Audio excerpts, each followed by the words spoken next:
Right now, you can tell me what expression is it that she wears on her face. Everyone got it right. Perfect. In unison, we all said the same thing. Absolutely nothing, because there is nothing up there. No smile, frown, laughing, or crying. It's blank. Is there a reason for this? Couple possible. For one, in Victorian times, unlike now, having a photo taken was a great adventure. Nowadays, cell phone camera, digital camera, done in a nanosecond. Back then, you would have to sit for long periods of time. Holding a smile seemed unacceptable to many who chose to forego this, and that's why, looking at Victorian photographs, it seems that Victorian times had to be rather harsh times, judging from the serious lack of smiling going on. That was to the necessity of the technology of the day. Another reason why our face might be blank has to do with the artist's trip to Egypt in 1856 to be inspired by the giant statues by the colossi out there. The artist most moved by the face of the lion-bodied woman of stone, the Sphinx, staring into eternity, into infinity, unchanged, unmoved by time itself. That same blank expression of impassivity ends up on his mom's face to say that liberty is in fact eternal. I want to write in a large fiery torch. Not the most politically correct thing to put up there. The revolution was fresh in the minds of the French people. Napoleon III, the nephew of the famous Napoleon Bonaparte, was running France like a tyrant. And now you add the artist's predicament of having to gain approval before he could begin the job. So here's a scenario that might have panned out. We're told to yelling, "Hey, Napoleon III, we're thinking of creating a giant statue of a woman representing freedom and governmental change. But not to worry, I should just be wielding a large, incendiary device in her right hand." Not good. So you have to find another way to do this. It was a painter of the day friend of his named A.L. Janet Lang. This artist had done this liberty-like female painting, seated on throne with uplifted torch in hand. A liberty-like woman holding an uplifted torch, not trying to burn down villages, incite riot, revolution, or rebellion. No insurrection, just there to peacefully, law-abidingly enlighten or illuminate. And the title of the painting, "The Republic Enlightening the World," seems to have nothing to do with us. Shockingly enough, it has everything to do with us, because all our lives we've been lied to, told foolishly that the thing over there is the Statue of Liberty, when in fact it is not. My own agency, the National Park Service, overseeing this magnificent monument, can't get her name right either.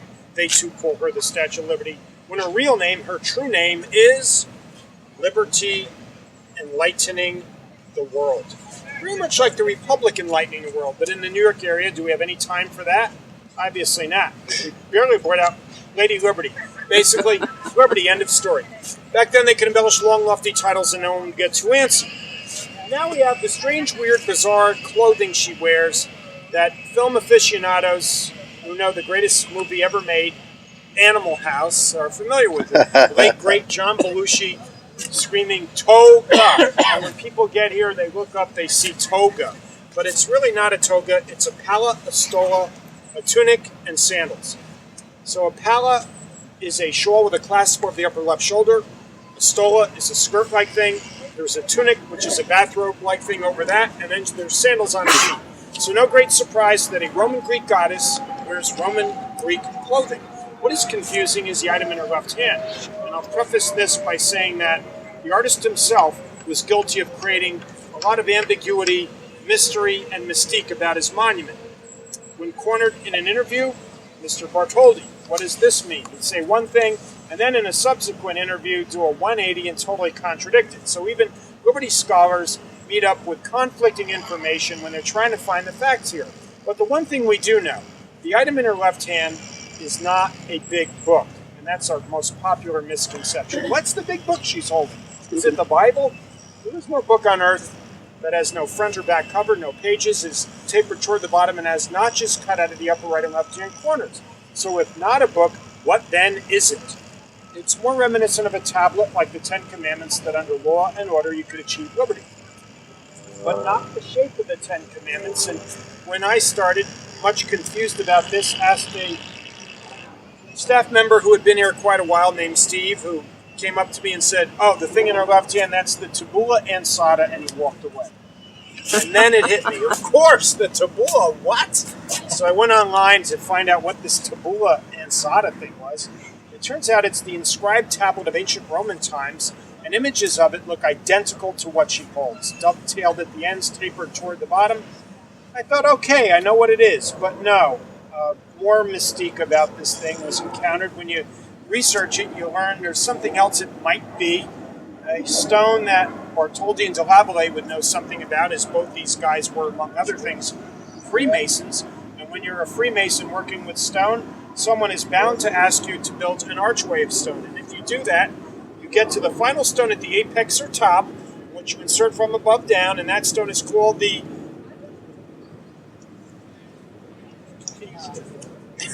the keystone, which gives the arch strength, holds it together, and supports it. In any society, liberty is that keystone. And that sounds rather lame, and it is. So there is more to it. A keystone, originally slated not to go to New York, the Empire State, but to Pennsylvania, the what state? The Keystone State. Mm-hmm. Now, she never did go to Pennsylvania. However, the earliest piece of her did. The earliest piece of Lady Liberty was the right hand and torch, created in Paris, France, and brought over in 1876 to the Philadelphia International Centennial Exposition of 1876, an event that was the predecessor to World's Fairs to come, an event that might have been attended by General George Armstrong Custer had he not had a previous engagement at Little Bighorn. Apparently, the man was too busy being preoccupied with getting massacred by Native Americans to attend the festivities in Philly. What a shoddy excuse that was. You could at least go to the torch back then for 50 cents. 50 cents? Big bucks in Victorian economy. Another problem? Nothing below the wrist, not yet here. So they moved this thing from Philadelphia, Pennsylvania, to over there in Madison Square Park, where from 1877 to 1882, you could go to the Torch of Lady Liberty in New York. Thrilling news until you learned it was still a ginormous 50 cents entrance fee, and the other problem, still nothing below the wrist, not yet here. So they moved the thing back to Paris to finish her up. While they're doing that, we'll go over what's on the other side of that tablet, keystone, or whatever the heck it is. It has a date up there, July, and then it gets all Greek to us. Actually, it gets Roman to us because those are Roman numerals. July 4, 1776, which means to the average American, warm weather, fireworks, and barbecues. But July 4, 1776, in America's early days, meant we were losing the Revolutionary War, and so we had to turn to our allies, the French, to bring over supplies, soldiers, and leadership like Lafayette to help us to break free of Great Britain. Thus, Independence Day, July 4, 1776, became synonymous with a friendship between France and America, our only Franco-American friendship symbol up there. Now we move higher up to the most sought-after destination on planet Earth, which is called the Crown. Is the crown a crown? No. The crown is actually a diadem and a nimbus. And because you already know what that is, I need not elaborate. Maybe I do. A diadem, an arc of precious metal with gemstones inserted into it that women of power and influence would wear back in Roman and Greek times. The modern counterpart you see on Miss America's head, the tiara. Could France afford such extravagance on the head of a statue that wasn't even going to stay in France? Obviously not. So the arc of metal, not platinum, gold, nor silver, is copper. There are no diamonds, emeralds, or sapphires, but plates of glass. 25 windows that in a perfect world, we'd be up there right now looking out and seeing Brooklyn, New York. Brooklyn, New York. And not to disturb anyone who's a fan or resident of Brooklyn. It's a fine borough. However, after 354 painful, people-hating stairs, you finally get up there, having undergone claustrophobia, acrophobia, and every other phobia. And you look through the steamy windows, and there it is. Only Brooklyn. Most people leave disappointed with the view. And there I have it for you. Your consolation today for not going to the Crown, so everybody can leave happy. Happy? Maybe not.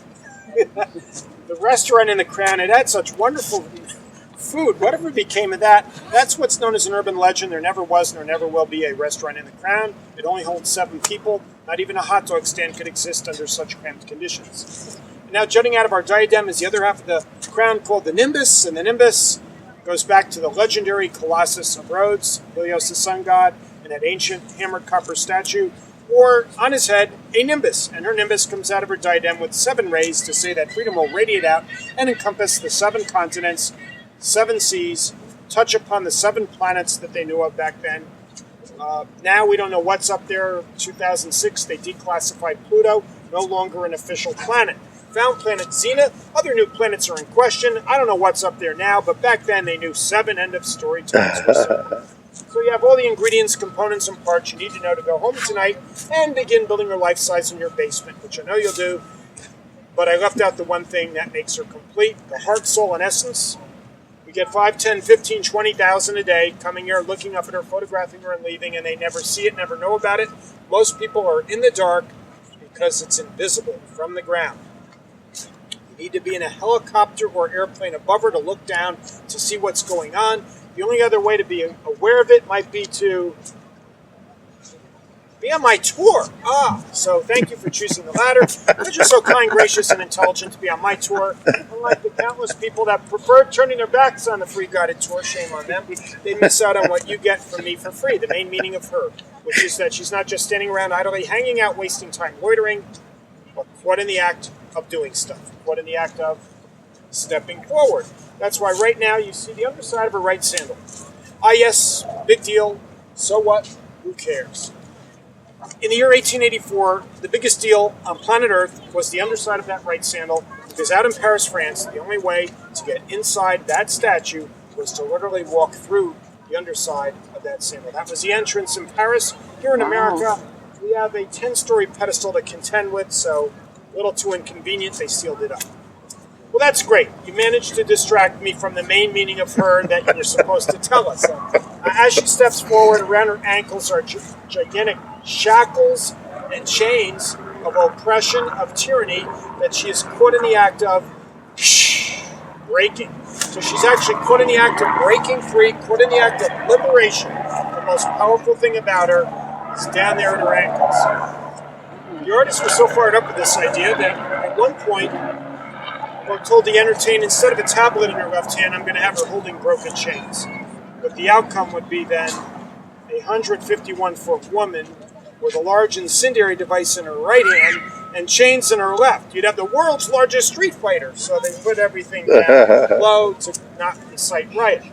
The artist created a 4-foot Lady Liberty, and that would have been end of story. But after touring America, the artist learned things about Americans that we as Americans already know about ourselves. And he wrote his observations in his diary, and the one line in that diary says it all. Everything in America is big, even the P's.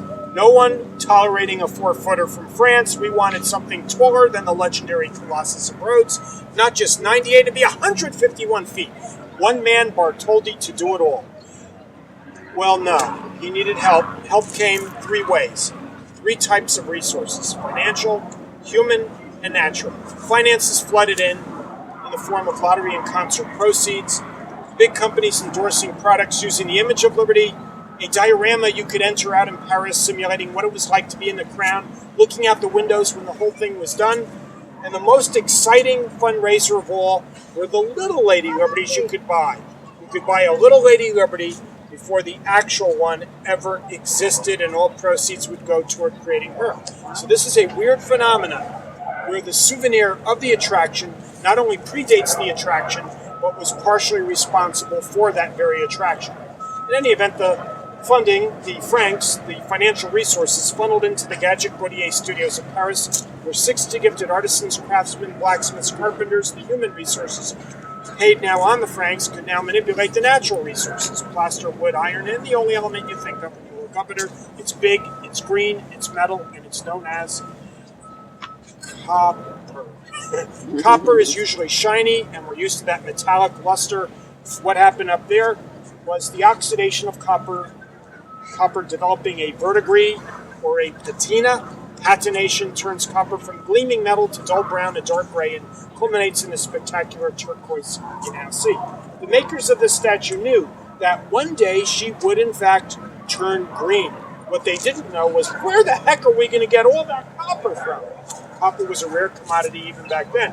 Obviously France, but that'd be way too obvious. Maybe America? Well, no. Copper actually comes from the faraway distant land as the big rock on the ground just to the right of that leaning tree.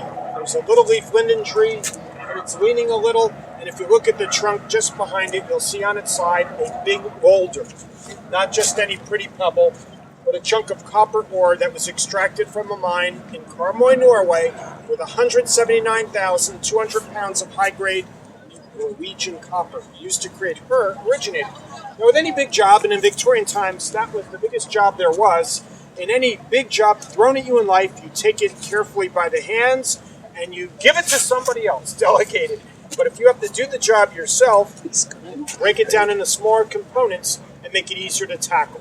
So that's what they did to the 4-footer. Chopped her up into 310 pieces, each piece separated, meticulously measured all around using calipers, plumb lines, enlarged into plaster on 3 occasions.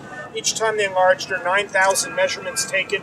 Finally, plaster smoothed over wood, wooden molds taken of these positive shapes, flipped on the reverse, and then Norwegian copper, heated with torch, pounded repeatedly with wooden mallet, in the ancient process known as repousser, the big French word which means to push forward, which is what happens to the metal during repousser. Then they would peel the sheets out, put them onto anvils. Tiny metal hammers would tap them into perfection before riveting them together from the inside like a gigantic 3-dimensional quilt or jigsaw puzzle of copper. Using the word rivet, you're probably thinking the sound a frog makes, but there's another definition of the word rivet. There's a little metal disc that some of you are wearing with blue jeans on. You check your pocket where it meets your pants. You'll see a little metal disc, usually made out of copper, and that's what you have in common with her. You have a couple. She has 300,000 holding her 310 sheets together. So when looking up at her, the immediate assumption is that thing is solid metal. Of course it's hollow, but most people are shocked to learn that all that copper up there is only the thickness of 2 pennies squeezed together given a side view, 3/32 of an inch thin. On a windier day, she would have blown to Brooklyn decades ago had it not been for the secret of her strength which lies within. The result of an engineering genius you all know, out in Paris, France, the big thing made of metal called the Eiffel Tower. 1889, it was the tallest man-made thing on planet Earth. 3 years before the Eiffel Tower, Alexander Gustav Eiffel, the same engineer, engineered the insides of Lady Liberty. In there, light and weight, flexible, able to sway some 6 inches or more on a windy day, and the forerunner of the buildings out there called skyscrapers. We have the Freedom Tower, which will be the tallest building in all of America, and that employs not state-of-the-art technology, but something that Eiffel had already mastered over here in the 19th century, this thing called curtain wall construction, where outer walls suspend from an inner core. In any event, with Eiffel in the mix, the statue started rising up from Paris, and people in France were excited. Here in America, people were excited about the statue as well, but in a whole different way, screaming things like, "We don't want your Statue of Liberty! Thank you very much, Mr. Bartholdi, but no thank you. Hey, Bartholdi, do us all a big favor here in America. Leave her in France." The artist was in shock. Couldn't believe what he was hearing. What is wrong with these crazy Americans? Not only do I give them art, I give them my masterpiece free of charge, and they don't want it. The reason we're a little reluctant was that we get her for free. Our job was to build the little pedestal she would stand on. It's not so little, 10 stories tall, and the pedestal would cost Americans twice what it would cost the French for their half. Also a classic case of bad timing. America just emerged out of the ashes of her worst conflict ever, the American Civil War. President Lincoln assassinated, the entire country undergoing reconstruction, and now comes word, exotic artworks headed here from France, and we, the Americans, have to foot the bill? I don't think so. So, getting to be a crisis, Joe intervened, and Joe, you know, for his last name Pulitzer, for the Pulitzer Prize fame. Joe Pulitzer, publisher of the New York World back then, big newspaper, said, "What we will do is prey on human vanity to get the money necessary to finally finish this job. Who doesn't want to see their name on the front page of my newspaper for doing something good? Just give me a penny or more, and I get your name on the front page of the New York World. Dare to give me only a penny, 1/2 the price of the 2-cent newspaper, and I'll be forced to print that you only gave me a penny." So money flooded in from across America, and from the center parade ground of the item on the very bottom, which predates and has nothing to do with the statue, the thing on the bottom, the 11-pointed star-shaped granite fork wood. Right from the center parade ground, Richard Morris Hunt, an American architect who designed mansions, would have his wonderful neoclassic work. Neo, new. Classic, old. Put them together, neoclassical. and it would offset the enormous horizontal motif of Fort Wood. It would be vertical, yet not compete with, but rather accentuate the beauty of the statue. Your eye goes right up to her. You don't even see what she stands on, so you consciously force your eyes below her feet. In any event, as it started rising up from the center parade ground here in America, out in Paris, France, the year was 1884, and Lady Liberty was all put together with nothing to worry about now except the Atlantic Ocean. We now had to get her over that. Now that she was all put together, it was time to take her all apart, rivet by rivet, bolt by bolt, 310 pieces packed into 214 wooden shipping crates, loaded aboard horse-drawn wagons and buggies. Why not trucks? Because trucks had not yet been invented.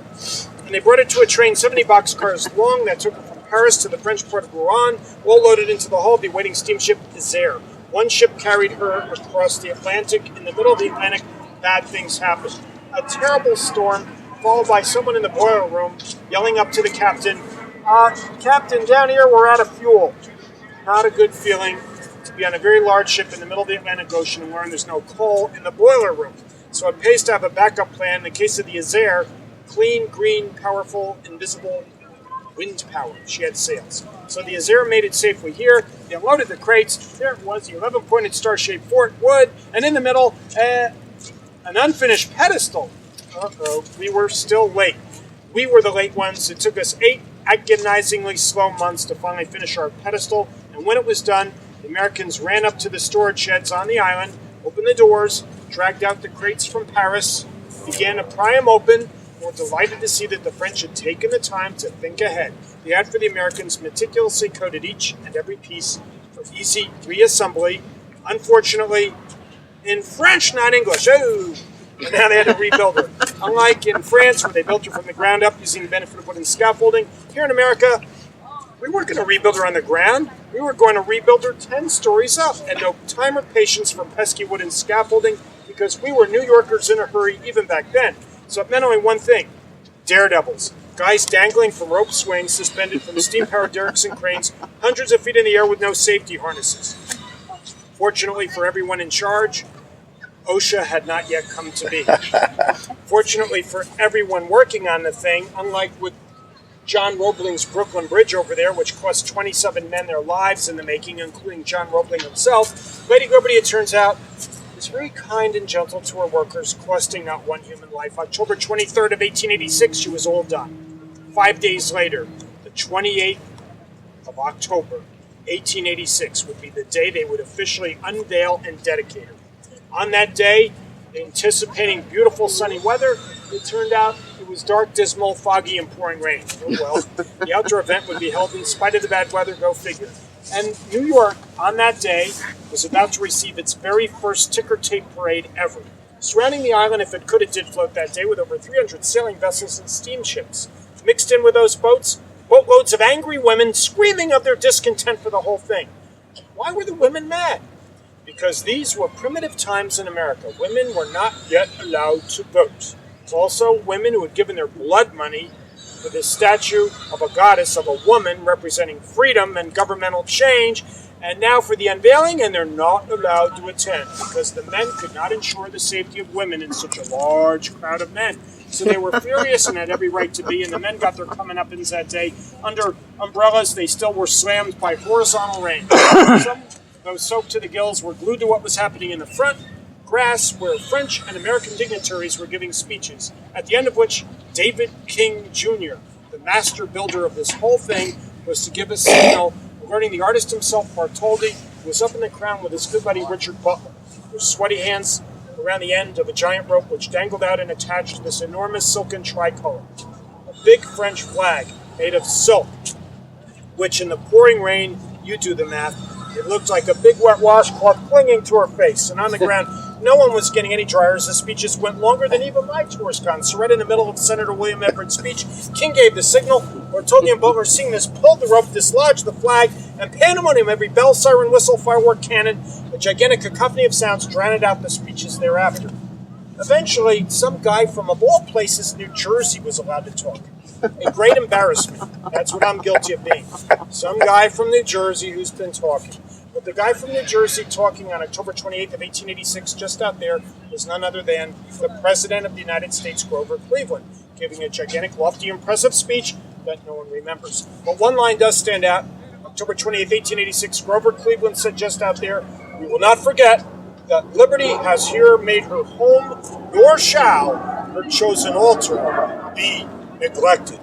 So it seems finally, all these obstacles we've touched upon have been confronted, miraculously conquered. And at this point, I want to thank you for having persevered, persisted, and endured them all with me. Thank you very much, and have a wonderful visit. Woo-hoo!